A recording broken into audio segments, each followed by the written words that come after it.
때는 2018년 12월 22일. 저는 경기도 남부에서 동네 주민들은 다 아는 오래된 피자 가게를 운영하고 있습니다.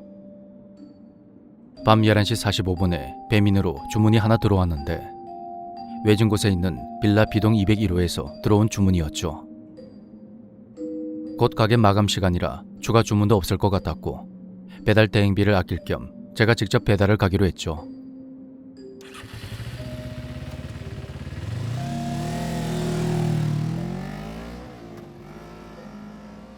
휴대폰 내비를 따라 오토바이를 타고 도착해서 보니 벽돌로 지어진 오래된 빌라에 A동이란 글자가 보였습니다.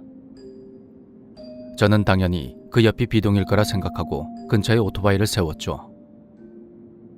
옆 건물로 들어가서 보니 건물이 워낙 오래되고 관리가 잘 되지 않은 탓에 현관에 동과 호수 글자가 달아 없어져 있었습니다. 보통은 빌라 층마다 센서등이 있는데 그곳은 1층 로비에 불도 켜지지 않았습니다. 오래된 건물은 의뢰 그런 곳이 많은지라 전 별 생각 없이 휴대폰 손전등을 켜고 계단을 올라갔죠.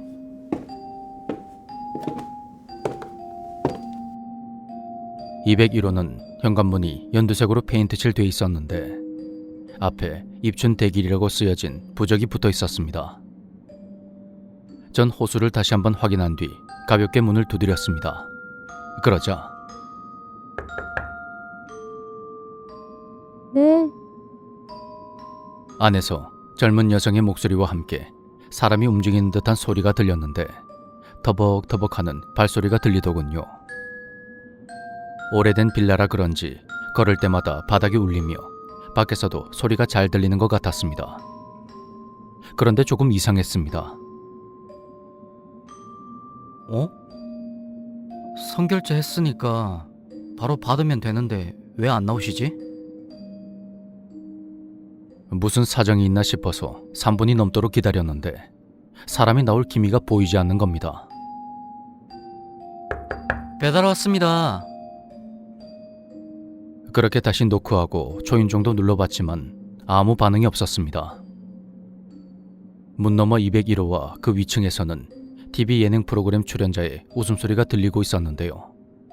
얼핏 듣기에 강호동 씨의 목소리가 들리는 게 아는 형님을 보고 있나 싶었죠. 뭐야, 화장실에 갔나? 피자 배달 왔습니다.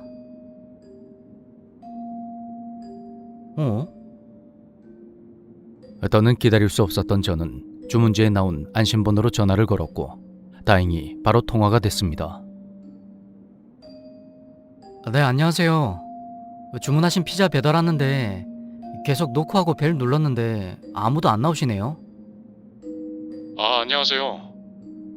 제가 지금 밖에서 일하는 중인데 B동으로 간 거 맞으실까요? 예. A동 바로 옆에 B동 201호 앞입니다. 저희 빌라가 A동, B동 이렇게 말고 A-2동이랑 B-2동이 따로 있어요. 이 동 두 개는 곧 철거할 거라 사람이 아무도 안 사는데 혹시 B-2동에 계실까요? 많이들 헷갈려 하셔서요. 그런데 그 말이 끝나는 순간 201호 집안과 그 위층에서 들리던 TV 소리가 갑자기 뚝 끊어지는 겁니다.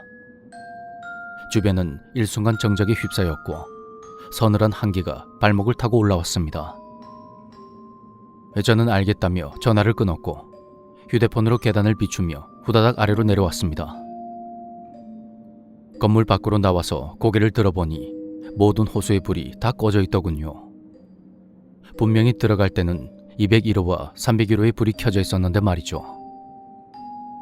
저는 건물 사이를 헤매다가 겨우 B동을 찾았는데 그곳은 1층 로비에 센서등도 켜지고 사람이 사는 일상적인 소음도 들려왔습니다.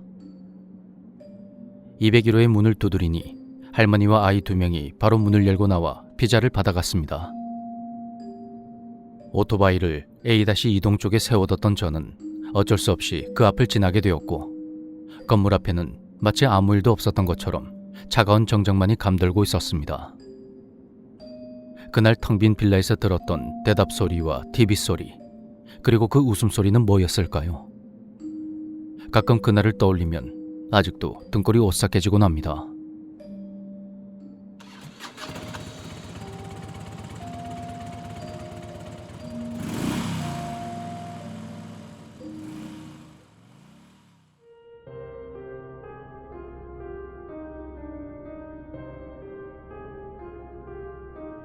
안녕하세요. 군 생활 중에 실제로 겪은 일을 제보해 보겠습니다. 저는 육군으로 입대를 했는데 특이하게도 배를 타고 항상 정해진 기간마다 파견을 가는 그런 생활을 했습니다. 파견지에 가면 타군의 협조에 따라 훈련용 배에 저희 배를 뒀었는데 타군의 배는 항상 쓰이는 것이 아닌 특정 기간에만 쓰이는 그런 배였습니다. 그래서 경계 근무는 CCTV로만 이루어졌고 실제 병사들이 배치되진 않았습니다. 문제의 그날은 제가 몸이 너무 안 좋아서 작전을 수행할 수 없는 그런 상황이었습니다. 그래서 보고 후에 타군의 배에 남아 쉬게 되었는데 사방은 지륵 같은 암흑 속에 잠겨 있었고 몸도 영 좋지가 않아서 쉽게 잠을 이루지 못하고 있었죠. 그런데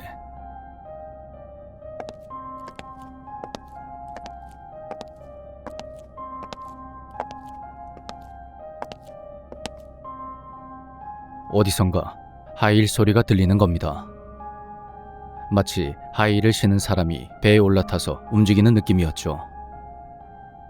배를 타는 분이라면 대충 예상을 하시겠지만 배를 탈 때에는 특수한 경우가 아닌 이상 승선화라는 구두에 가까운 신발을 신습니다. 그러니까 군인들도 보통 신는 전투화를 잘 신지 않는데 혹시라도 바다에 빠지면 전투화를 벗기가 너무 불편하기 때문입니다.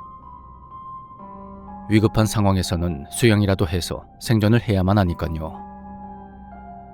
승선화를 신고 배 위에서 움직이면 그 발걸음 소리는 쿵쿵 소리에 가깝지 절대로 똑깍똑깍하는 구두 굽소리가 날 수가 없습니다. 근처 항구가 낚시꾼과 관광객이 많이 찾는 그런 곳이었기에 저는 술에 취한 여성분이 실수로 배에 올라탄 거라 그리 생각했습니다. 이 상황을 어떻게 보고해야 하나 고민하다가 일단 나가서 대선 공고라도 할까 싶었던 그 순간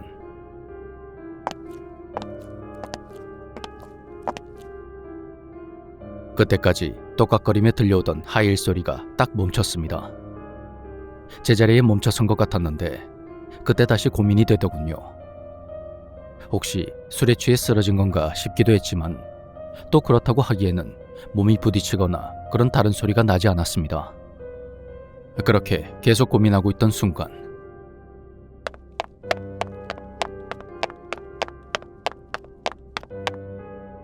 하이힐 소리가 제가 있는 곳으로 빠르게 다가오는 겁니다. 마치 누군가가 하이힐을 신고 뛰는 것 같으면서도 뭔가 질질 끌면서 오는 것 같기도 했는데 그 소리를 듣는 순간 머릿속이 완전히 새하얘졌습니다. 이게 도대체 뭐지? 뭐가 오는 거야? 대체 뭐야? 전 오로지 이 생각만 하고 있었고 저도 모르게 온몸에 소름이 돋으면서 몸이 덜덜 떨려왔습니다. 군사용 배를 타보신 분들도 계시겠지만 문은 안과 밖에서 모두 잠글 수가 있습니다. 안에서 자물쇠를 걸 수도 있고 안에서는 버튼식이나 손잡이를 돌리는 식으로 문을 잠글 수가 있었죠. 그날 저는 환자였기 때문에 안에서 문을 잠그지 않은 상태였는데 순간 너무 공포스러워서 문 손잡이를 돌려 문을 잠궈버렸습니다. 그때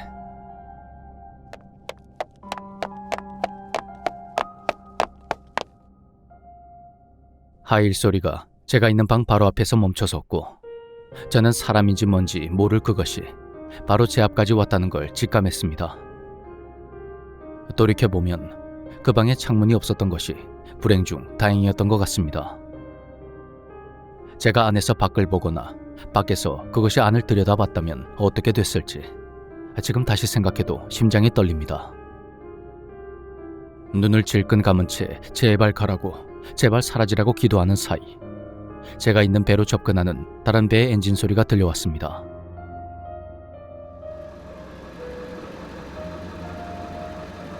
그날따라 작전 복귀가 다소 빨랐던 게 좀 이상했지만 익숙하게 들었던 그 엔진 소리였기에 마음이 놓였죠.